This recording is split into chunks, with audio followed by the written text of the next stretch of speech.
بسم الله الرحمن الرحيم الحمد لله رب العالمين اللهم صل وسلم وبارك على محمد وعلى آله وصحبه أجمعين اللهم نور قلوبنا بالعلم وزين أخلاقنا بالحلم وافتح بيننا وبين قومنا بالحق وأنت خير الفاتحين ثم أما بعد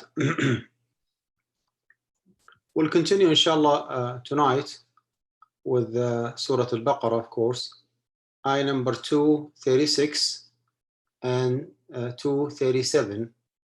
Just a quick reminder, last week we discussed ayah number 235, the one that you see in the screen. وَلَا جُنَاحَ عَلَيْكُمْ فِيمَا عَرَّضْتُمْ بِهِ مِنْ خِطْبَةِ النِّسَاءِ وَأَكْنَنْتُمْ فِي أَنفُسِكُمْ.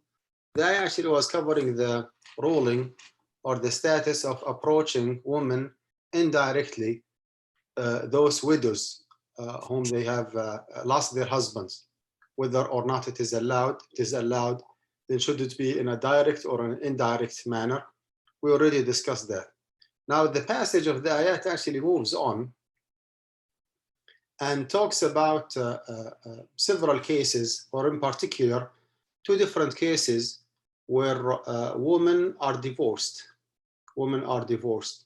What are the financial obligations upon the husband when he divorces his wife? Before we proceed with the ayah, how many possible scenarios we have? How many possible scenarios we have? We have four different possible scenarios. Scenario number one, that the divorced woman, okay, or the marriage is consummated. The marriage is consummated, and the dowry or the mahar is specified. One more time. Case number one, the mahar is specified, already mentioned, either verbally or in a written manner, as well as the marriage is consummated. Okay, they already proceeded and they have like sexual intercourse. Now, the second case where the dowry or the mahar is specified, but the marriage is not consummated. They already conducted the marriage contract, but before proceeding with the consummation of the marriage or having sexual intercourse, a divorce happened. So this is a second case. And number three, where the mahar is not specified, however, there was a consummation, and that's very, very possible. And case number four, none of the above. There was no specification of the mahar, and there was no consummation of the marriage. Okay, no specification of the mahar, and no consummation of the marriage, and then divorce happened. Of course, every single case has its own rules. Every single case has its own rules. Now, the ayat that we'll be exploring tonight cover only two cases. Case number one, as you see here, where Allah subhanahu wa ta'ala said, "A'udhu billahi minash shaitanir rajim, la junaha alaykum," there is no blame upon you. There is no blame upon you. And this very, very particular passage here, al-junah, in addition to the fact that it means that there is no blame, there is no sin upon you, it means that there is no financial obligation upon you as well. There is no financial obligation upon you other than what will be mentioned here in this ayah. So the ayah goes, لا جناح عليكم, لا جناح عليكم, there is no blame upon you. إن طلقتم النساء, if you divorce women, number one, ما لم تمسوهن, as long as you did not consummate the marriage. And al-mas, by the way, al-mas literally means touching one another. Like if there is a mutual touching. Sometimes it's called mulamasa. Mulamasa, when there is an interaction from the two different parties. Al-mas could be literally means like to put the part of the skin on another part of the skin. That's called mas. And in some cases, actually, it means, excuse me all, it means the actual sexual relationship. The sexual intercourse itself. مَا لَمْ تَمَسُّوهُنَّ. In this particular ayah here, Allah subhanahu wa ta'ala is referring to what? Is referring to the consummation of the marriage. So the ayah goes again, لَا جُنَاحَ عَلَيْكُمْ, there is no blame upon you. إِن طَلَّقْتُمُ النِّسَاء, if you divorce women. مَا لَمْ تَمَسُّوهُنَّ, number one, as long as the marriage is not consummated, there was no sexual intercourse, there was no intimacy. أو تفرضوا لهن فريضة, or otherwise you specify a certain obligation, certain financial obligation for them, which is of course al-mahr, or the dowry. Okay, what is the status here? Okay, first of all, does it happen? Does it happen that, you know, someone gets married with a woman without specifying the dowry and without consummating the marriage, and then a divorce takes place? That's very, very possible. Maybe it's not the most prevailing or most common cases, but actually it might happen. And by the way, this part of the ayah shows clearly that the specification or mentioning of the mahr is not one of the pillars of the marriage contract. And that's the school of thought of Imam Shafi'i, and it is actually the most correct opinion, wallahu alam. One more time, the specification of the mahr, of the dowry in the marriage contract, is not one of the it's not one of the main requirements of the mahr, like one of the pillars for the validity of the marriage contract. Rather, the marriage contract can be executed, can be conducted without the specification of the mahr. And here is the dalil. Here is the evidence. لا جناح عليكم إن طلقتم النساء ما لم تمسوهن أو تفرضوا لهن فريضة. There is no blame upon you if you divorce women, okay, without, number one, consummating the marriage, without tamassuhunna, without proceeding with the marriage agreement by consummating the marriage. Number two, أو تفرضوا لهن فريضة, or otherwise to mention or to specify a financial obligation. Okay, what is the status here? What kind of financial obligation upon the shoulders of the husband if he got married with a woman and then he divorced her without specifying the mahr? There was no mentioning of the mahr whatsoever. And number two, before, of course, the consummation of the mahr. Okay. قال ومتعوهن. ومتعوهن. Al-mut'a literally means gift. Give them a gift.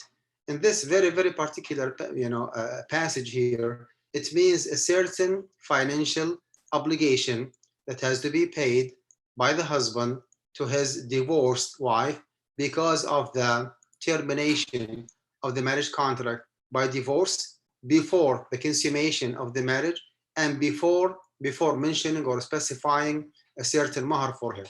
That's called al-mut'a.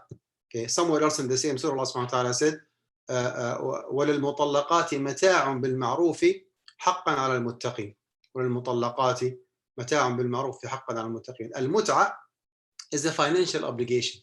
Mut'a literally means pleasure. Okay, mut'a. Okay, means fun, means pleasure.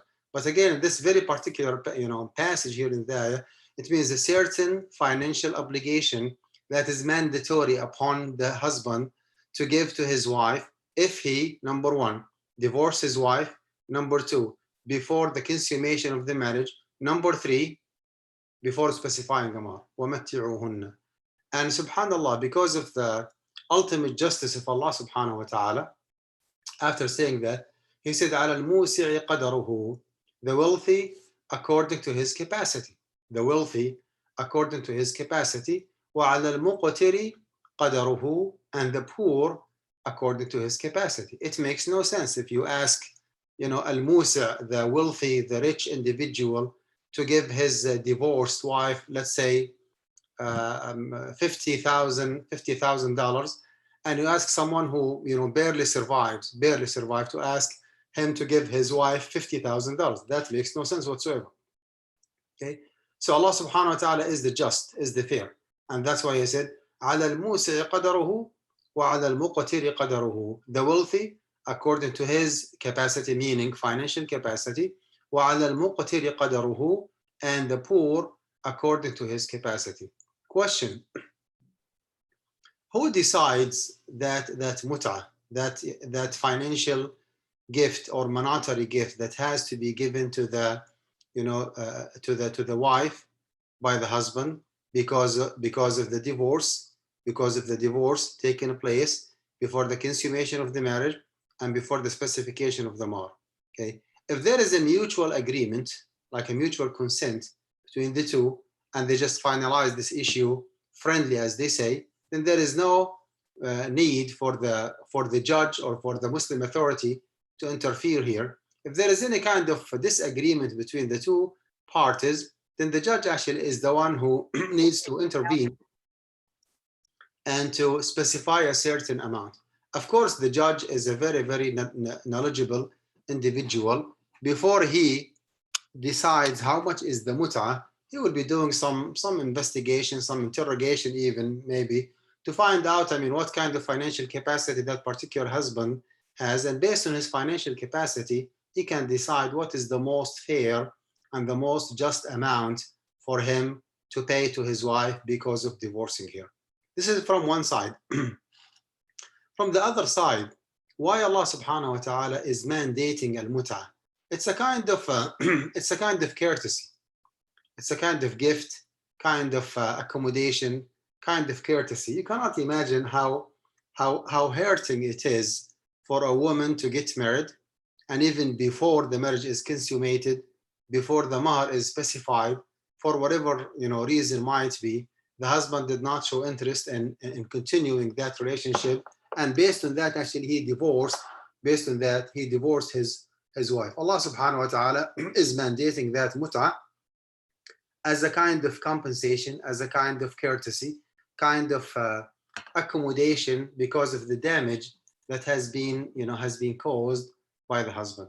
متعوهن على الموسع قدره وعلى المقتر قدره متاعا بالمعروف حقا على المحسنين. متاعا بالمعروف. بالمعروف means a provision according to what is acceptable. Okay, so there must be, well, the judge actually, in case of having a dispute regarding this issue, the judge has to make sure that there is no exaggeration here, there is no exploitation. No one actually is taking advantage of the other party. No one is taking advantage of the other party. Rather, it is bil ma'ruf. It is determined based on a very reasonable matter. Of course, the prevailing custom of that particular society is to be taken into consideration. If there is like any common practice in that in that society, then the judge actually has to take that prevailing custom or very common practice into consideration.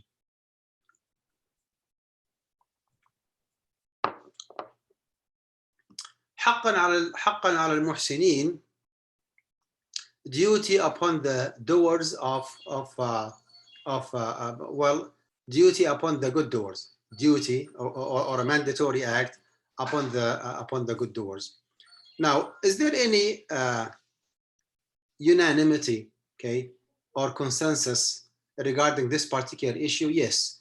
When it comes to this very, very particular case, divorce took place before the consummation of the marriage, before the specification of the dowry. Yes, scholars, to my knowledge, are unanimous that al-mut'ah actually is a must. However, the area that is debatable is the status of those who get their divorce, or women who get their divorce, okay, otherwise, which means that after the before the consummation of the marriage, while the mahar actually is specified already, while the mahar is specified.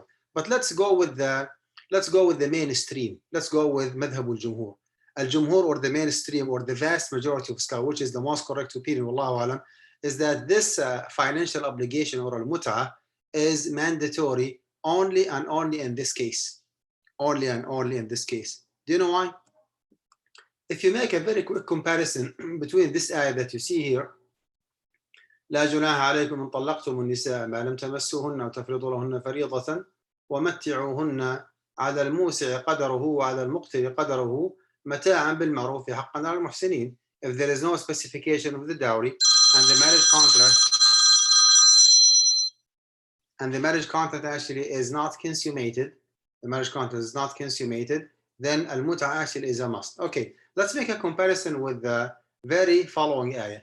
قال وإن طلقتموهن, and if you divorce women من قبل أن تمسوهن, before touching them. So when it comes to the consummation of the marriage, we are talking about the same, the same case, the same scenario, that a divorce has taken place before the consummation of the marriage. Okay? من قبل أن تمسوهن وقد فرضتم لهن فريضة. However, after specifying a dowry or a mahar for them, Oh, that's the difference. You see, in the first case, divorce before consummation, divorce before specification of the mahr. In the second case, in the second ayah, divorce actually is executed before the consummation of the marriage. However, after the specification of the mahr. Okay, what is the ruling here? قال وإن طلقتموهن, however, if you divorce them من قبل أن تمسوهن, before touching them, before having sexual intercourse with them, وقد فرضتم لهن فريضة, وقد فرضتم لهن فريضة, however, after specifying a فريضة, financial obligation, dowry, mahar for them, what is the ruling? قال فنصف ما فرضتم. Oh, that's the difference. فنصف ما فرضتم. Okay, if the mahar is specified and the divorce took place before the consummation of the marriage, then the husband actually is mandated, is obligated to pay half of the mahar, Before I proceed, there is a question here, very relevant one. What if there is no mess, there is no intimacy, there is no sexual intercourse? However, because the marriage contract has been conducted, okay, because it was permissible for the husband and the wife to stay alone with one another. Something else, like less than intimacy, there was no actual sexual intercourse, there was something maybe less than that, excuse me all, maybe hugging, maybe kissing, maybe foreplay, okay, well, maybe even khalwa, just staying alone, staying in seclusion, staying in privacy, where the husband and the wife, or the fiancé, okay, sitting together, okay, the boy and the girl, there was no sexual intercourse for fact, but they were alone. They were able to talk, they were able to do whatever they want without being supervised, without being cited by others. Okay, if that khalwa took place, okay, does it take the same rule as the consummation of the marriage? The answer is no. But to be honest with you, that's not something agreed upon. Okay, if you go with the Maliki school of thought, for example, they said إسدال الستور كالدخول. إسدال الستور كالدخول. Like when the husband and the wife literally puts a curtain, like close the door, and they stay alone without being watched, without being heard, okay, without being seen by others. Well, closing the door is equivalent to having sexual intercourse. Closing the door, being in privacy, okay, without being supervised by others, will be taking the exact rules of consummation. They said that when the door is closed, when the couple actually are alone in a full privacy, in a very confidential, very, very private setup, okay, there is no guarantee that something might take place. I mean, they might do whatever they want. Well, that's why they said it is equivalent to having actual sexual intercourse. However, let's go again with the majority of the scholars who said that no, staying in privacy that is not equivalent or identical to the consummation of the marriage contract. There is no full payment of the there is no half or 50% of the mahar to be paid if there was only a khalwa, okay, staying in seclusion, privacy, but without the consummation of the marriage. And that is, wallahu alam, the most correct opinion. So in طلقتموهن, if you divorce them, من قبل أن تمسوهن, before the consummation of the marriage, وقد فرضتم لهن فريضة, however, after specifying a فريضة, a dowry, a mahar for them, قال فنصف ما فرضتم. In this case, half of the dowry actually is an obligation upon the shoulders of the husband. He has to pay 50% of the mahar.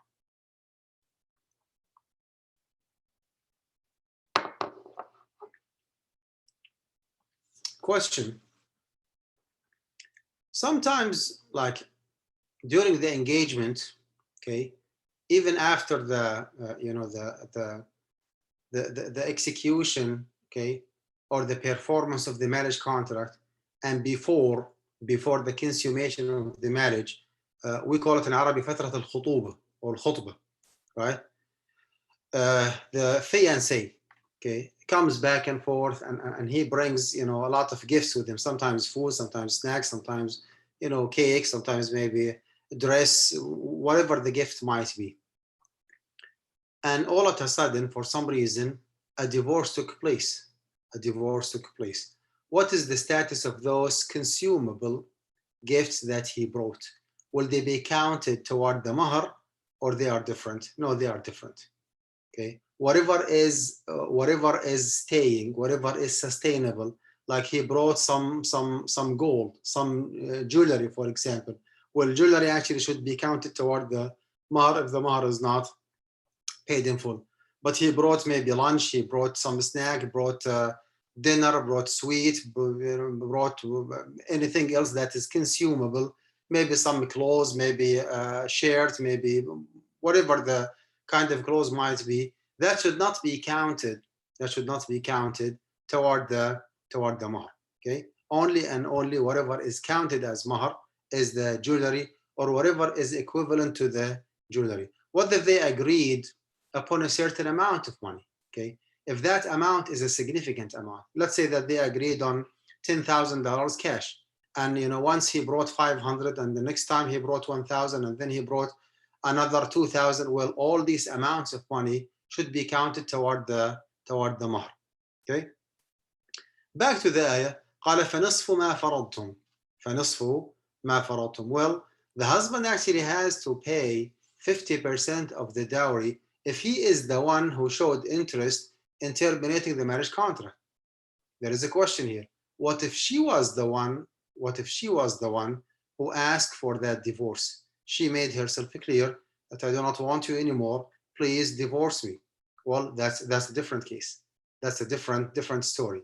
If the termination of the marriage contract was the exclusive request of the wife, then the husband does not have to pay anything. Then the husband does not have to pay anything. إن طلقتموهن, look at that again. إن طلقتموهن, if you divorce them, which means that the desire or the initiation of divorce came from which side? Came from the husband's side. من قبل أن تمسون. If you divorce your wife before touching her, and after specifying a dowry for them, وقد فرضتم لهن فريضة فنصف ما فرضتم, then you have to pay them half of what you have determined, or what you have agreed upon as a dowry. Okay, is there any exception applies here? Yes, he said subhanahu wa ta'ala, إلا أن يعفون, unless they waive or forego their right, which means that very, very possible for the wife, okay, to be like very, very gracious, very courteous, very kind, okay, very accommodating, and she says that, well, yes, I do deserve 50% of the dowry, but I'm just forgo it. I mean, I don't want your money anymore. That's it. Okay, enough is enough. Just leave me alone. So he said, إلا أن يعفون, unless they forgo, meaning like their 50% right of the dowry. Now this is one case, and the other case, أو يعفو الذي بيده عقدة النكاح, unless they forgo their right, or the one in whose hand is the marriage contract forgoes it. Okay, who is the one بيده عقدة النكاح? The one in his hand is the marriage contract. Okay, is it the wali or the guardian of the wife, or is it the husband? Some scholars, some mufassirin said الذي بيده عقدة النكاح is the wali, because a woman is not allowed to get married by herself without being represented by her wali. However, this interpretation of the ayah honestly is a weak one, because when the wali like forgoes, okay, or waives that part of the dowry, he is making a decision on something that he does not own. Who is the owner of the mahar? Is it the wali, the guardian, like the dad, the father, or the wife herself, or the woman herself? Of course, the dowry is the exclusive right of whom? Of the wife. So she is the one who has the right to forgo that right. She is the one who has the exclusive right of waiving or foregoing that right. So this interpretation of the ayah honestly is not a strong one. Okay, now the other possible interpretation of the ayah, أو يعفو الذي بيده عقدة النكاح, unless they forego, or the one in which in his hand the marriage contract is, or forgoes that one, is the husband. Is the husband. What does it mean? Okay, she is invited, she is expected to forego her 50%. But meanwhile, the husband is expected to give her the full dowry, the full mahr. Maybe you say, well, he did not pay it yet. Well, he did pay it in a lot of cultures.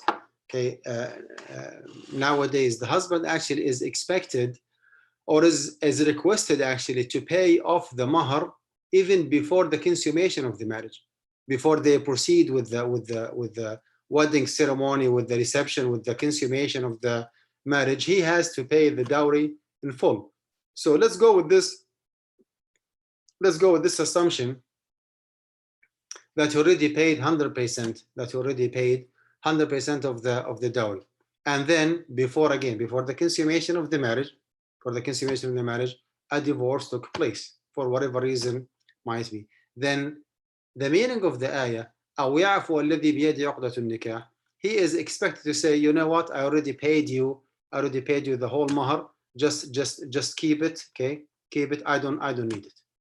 So this is not a must. He doesn't have to, okay, he doesn't have to, and she does not have to waive her 50% of the mahr. However, she is expected to be flexible, to be courteous, to be gracious, to be forgiving, okay, and he is actually expected to do the same. So she is expected to waive the 50% of the mahr, and he is expected to give the mahr 100%. That's the meaning of إلا أن يعفون أو يعفو الذي بيده عقدة النكاح. Subhanallah, if you ponder on this part of the ayah, you can easily tell that the marriage contract is way more sacred and more respected than any other agreement that might take place between people. We are not talking about business transaction.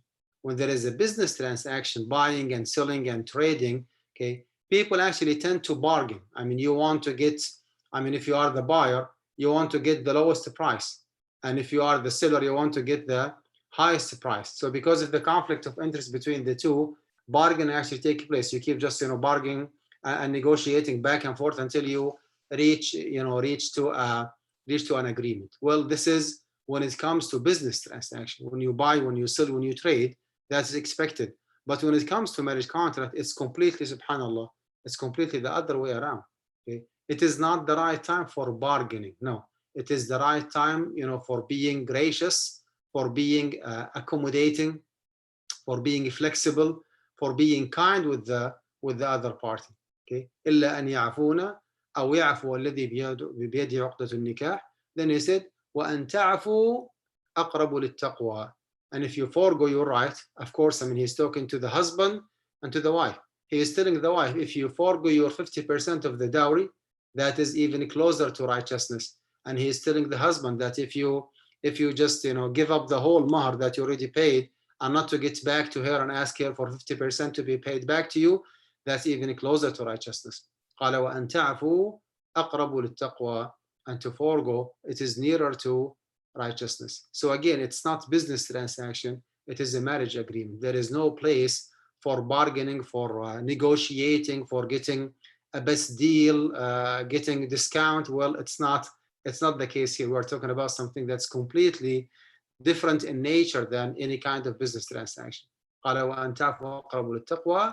And then he concluded by saying ولا تنسوا الفضل بينكم, and do not forget graciousness between you, which means, in a very simple language, you should appreciate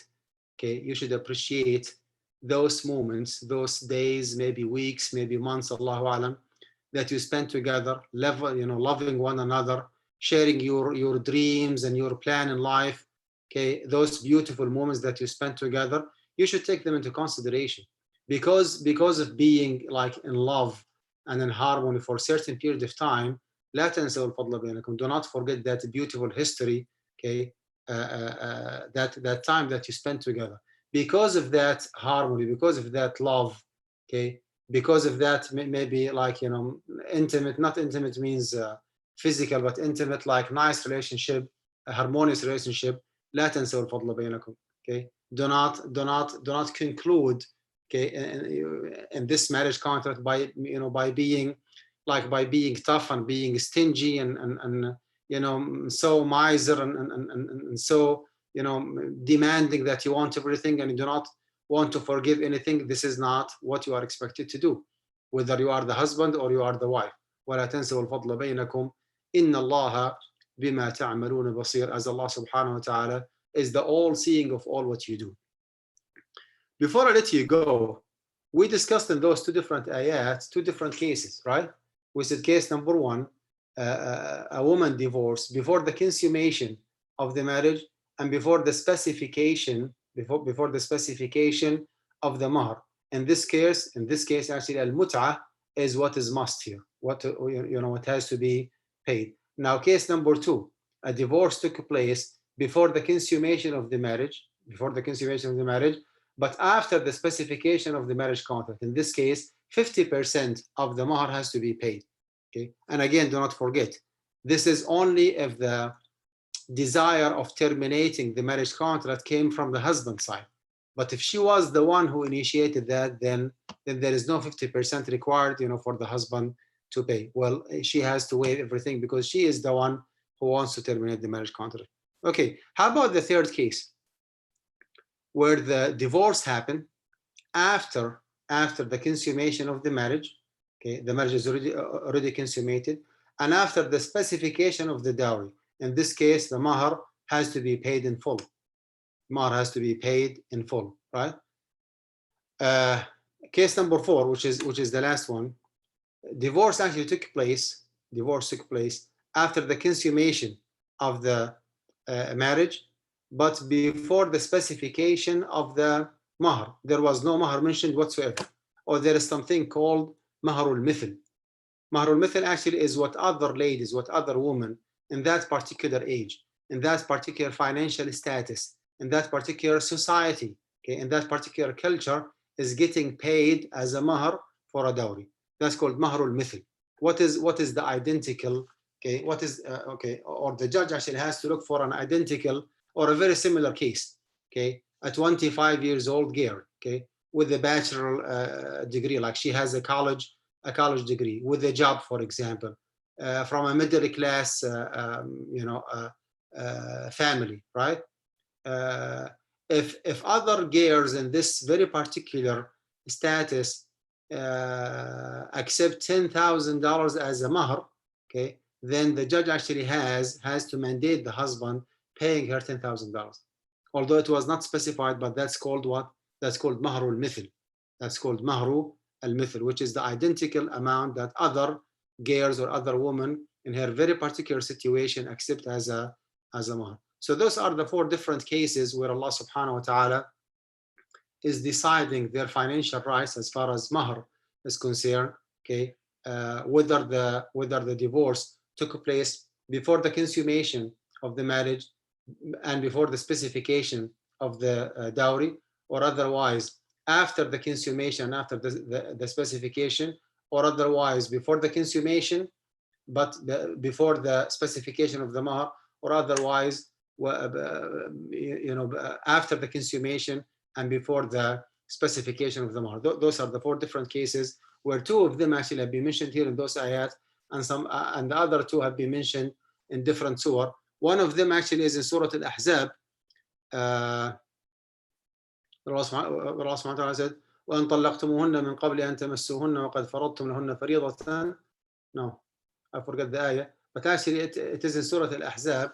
It specifies like a certain case, or a third case that's not mentioned here. So those are the two ayat, ayah number 236 and ayah number 237 in Surah Al-Baqarah.